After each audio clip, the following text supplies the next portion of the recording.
जी जी, आज के मैच के लिए आप देखें कि पीके पाकिस्तानी भी यहाँ पे मौजूद हैं, जो कि पीके के रूप में यहाँ पे हमारे साथ मौजूद है। और मैच वालों को ये जो आज होने वाला मैच है उसे किस टीम को आप सपोर्ट करेंगे? भाया हम पीएसएलवा को सपोर्ट कर रहा हूँ। ये जो टीम है सब हमरा है और भाया हम पीएसएलवा को सपोर्ट कर रहा हूँ। और भाया पाकिस्तान गोले में हमरा इतना गोला है, हुआ से आया हूँ। किस गोले से आए हैं आप? भाया कराची गोला है ना पाकिस्तान में, हुआ से आया हूँ। आज आप किसी टीम को सपोर्ट नहीं कर रहे? भाया एक टीम जो है पेशावर जलमी और कराची किंग खेल रहा है, तो भाया हम बता रहा हूँ एक कराची किंग जीत रहा है। भाया एक हमरा गोले से फोन आया था, ये बात हम बता रहा हूँ।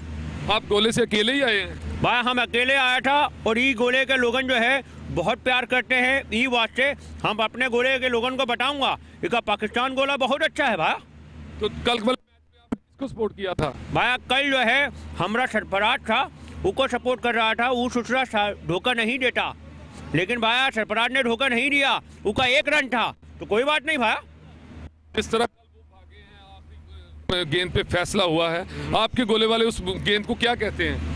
भाया तो गोनी होती है, लेकिन भाया हम इसका पीएसएल का सारा टीम को सपोर्ट कर रहा हूँ और भाया सब लोगों को थैंक यू बोलूँगा। और भाया हम कराची गोले पे आ रहा हूँ।